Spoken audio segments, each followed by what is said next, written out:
I'm Digi Bro, and this is one of my favorite albums. Francis the Mute by the Mars Volta is the album that I sort of credit with getting me into music. Obviously, I grew up with music. I think everyone did. I've, heard music since I was a kid.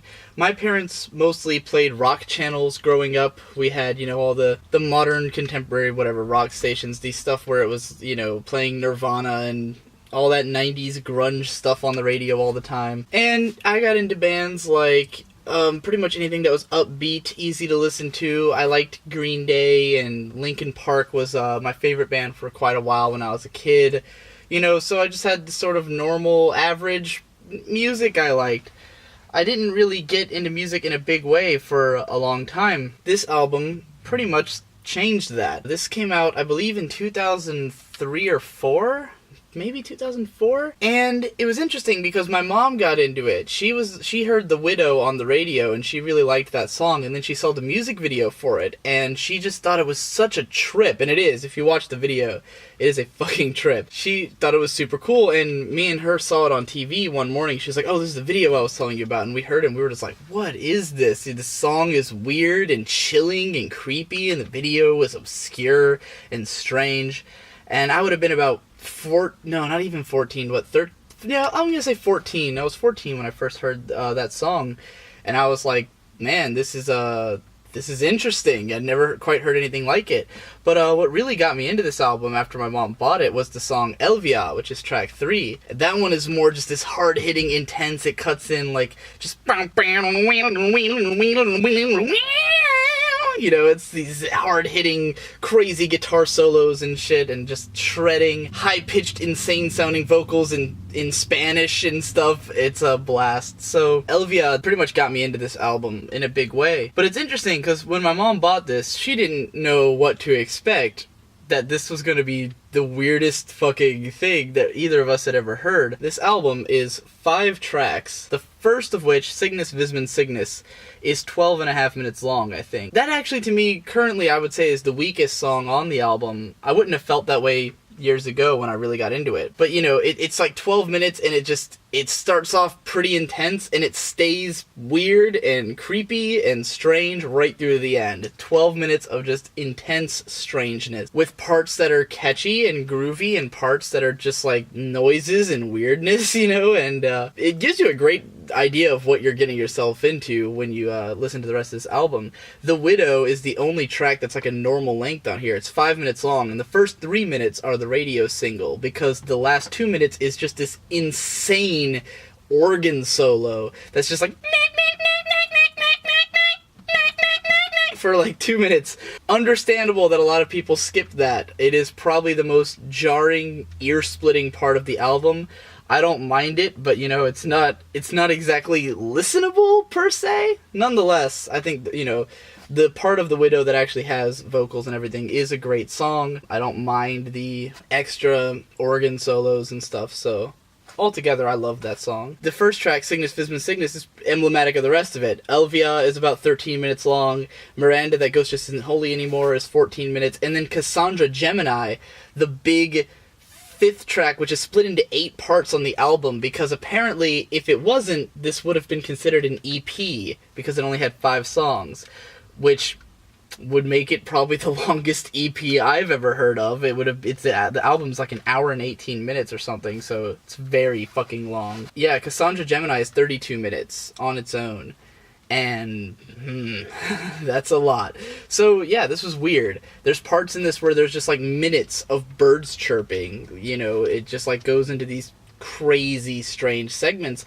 I had never heard anything like that. And the first time I listened to this, I didn't know what to think of it, because it's so long and there's so much that happens that I couldn't wrap my head around all of it. So at first I just really knew The Widow and Elvia, and then over time got to know the rest of the album. It was basically, I lived in a house where we had no money, and all I did was sit around and like listen to music and go online all day, and that was it.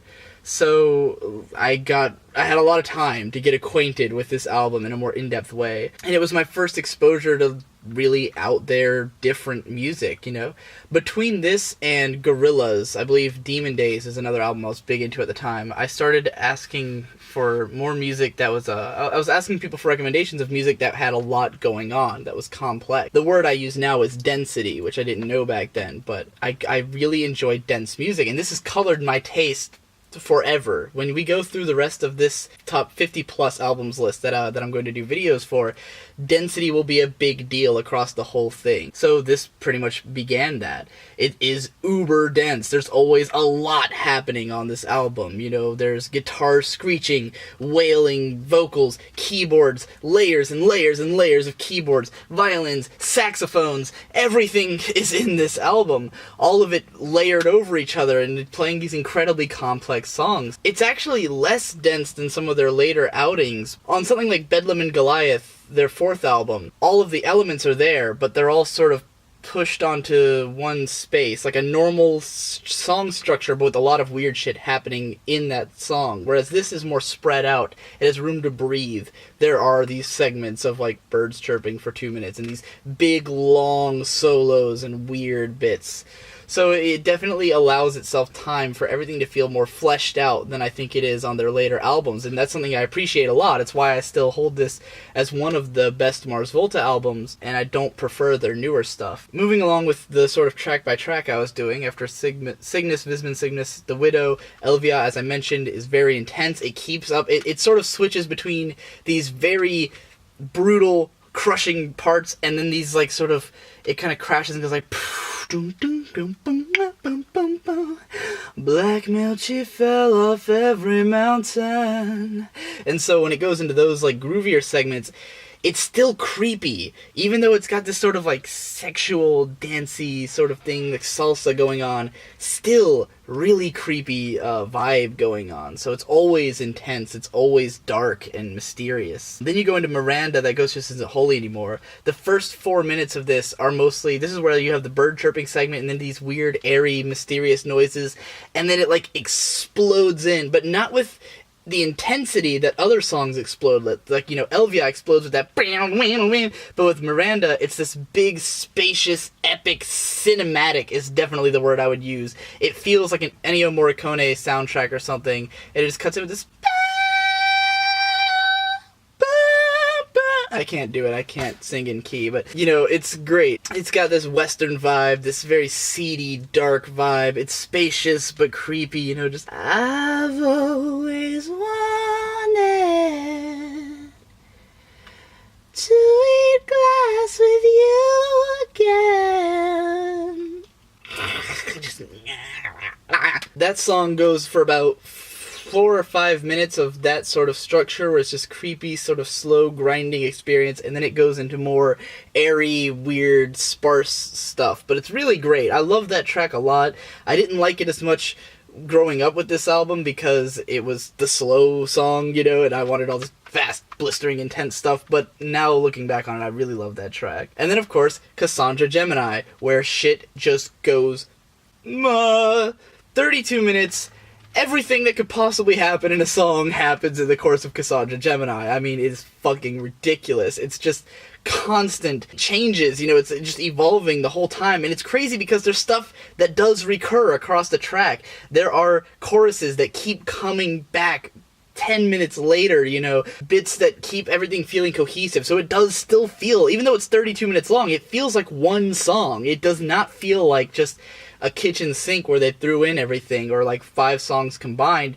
It really feels like one cohesive 32-minute experience, which is crazy and intense, and so much happens, you know, there's all this vivid imagery. One of the things that the vocalist and lyric writer of the Mars Volta, Cedric Bixler-Zavala, is best known for is that his lyrics are really difficult to comprehend, and he has been accused of just opening a thesaurus, finding weird words, and then throwing them into the lyrics because he feels like it. Probably a safe thing to say that he does. There's just words that are like, really? That's what you're going to use, you know? Meanings that are convoluted and strange, but evocative. And some of these lyrics are so memorable. Just in Cassandra Gemini, when he's like, 25 wives in the lake tonight, raw bark in the water of a marble shrine. Creepy! What does it mean? I don't know, but it's terrifying. Very evocative, very mysterious, and a lot of the lyrics are like that. There are so many memorable lines and strange, mysterious lyrics, and Cedric delivers it all perfectly. I dare say his best vocals in all of the Mars Volta are on this album. After this, he sort of went into this more shrieking sound on future releases, where he would always sing like the like all the time, and then on this it's you know, a little bit more, he can go lower at times, still creepy, still obviously high pitched, but there's a bigger range and a lot more emotion to his singing on this album, I think. And just the themes, the lyrical themes are dark as shit and creepy. From what I've read, it's a concept album, and it's based on a diary that I think Omar Rodriguez Lopez, who is the band leader, he writes all the music, plays the guitar, probably plays a lot of the other instruments, and has a overwhelming amount of solo content that he's done outside the Mars Volta. He found a diary when he was working as a repo man in the trunk of a car, and apparently it was a diary of someone who had grown up an orphan and like trying to find out who their real parents were and stuff. And I guess he related to the story a lot and wanted to make a concept album about it. I don't know if he or Cedric did more of writing it. The Mars Volta is always very weird when they explain stuff. You know, they'll have an album that's like all electric, but they call it their acoustic album because that's just the way they feel about it. So when they say it's a concept album, you have to say, okay, well, this is Mars Volta logic. Don't know how conceptual it is, but it sounds very conceptual. There's a lot of recurring themes. Obviously, the theme of not knowing where you come from plays a big deal on this album. The opening lines go, "The ocean floor is hidden from your viewing lens. A depth perception languished in the night. All of my life I've been sowing these wounds, but the seeds sprout a lacrimal cloud," which, obviously, if you just look into, like, fucking look up all those words, the definition becomes really clear what he's trying to say. I know it's obtuse, but I like the obtuseness. I like that it makes you sink your teeth a little deeper, figure out what these words really mean and what exactly the message is trying to get across, because some of these words are really evocative and nice to listen to. They sound cool, you know, and that's a big thing. Interesting, let's have a look at the inside of this album. It's actually got all the lyrics. The first album that they didn't have all the lyrics. This one has them, but they're all in these giant bricks. Like, here's the lyrics to Cassandra Gemini, and I realized that to the camera it just looks like a giant wall of white because you can't read that text. It's way too fucking small. Yeah, there's just so many great there's this amazing bit at the beginning of Cassandra Gemini where he's like speaking in this low narrator voice, and he's like, "There was a frail serum dripping off his lap-danced lapel. Punctuated by her decrepit prowl, she washed down the hatching gizzard, soft as a mane of needles." And he just goes on like that for a little while. It's so great. There's so many memorable parts on this. That's why this is one of my favorite albums. Dark, mysterious, engrossing, conceptual, great lyrics, memorable lines, intense vocals, long passages of interesting, weird stuff that you can't get anywhere else other than this album. Nothing sounds like this quite, you know? So, yeah. Francis the Mute, one of my favorites. I believe that its current standing on my favorites list is at 22. There will be an annotation on screen for whatever the current ranking is on my favorites list. It's an ever-evolving list, a living list, so, you know, that number can be different. I hope you'll join me in 1 week where I'll talk about my next favorite album. Not in order, but on the list. Show all your friends this video and listen to this album and tell me what you think of it if you've heard it. Do you love it? Do you hate it? Tell me about it in the comments. That would be nice.